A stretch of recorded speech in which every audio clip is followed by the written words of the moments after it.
खबर शामिल करते हैं रहीम यार खां सादिकाबाद से आए हुए मेंबरान के विफ्द की जावेद इरशाद सदर Rahim Yar Khan chamber of commerce and industry से मुलाकात।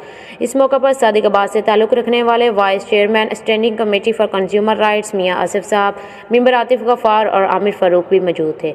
विफ्द ने अपने मिसाल से चैम्बर ऑफ कॉमर्स सदर जावेद इरशाद को आगाह किया, जिन्हें जावेद इरशाद साहब ने फौरी तौर पर हल करने की यकीन दहानी करवाई।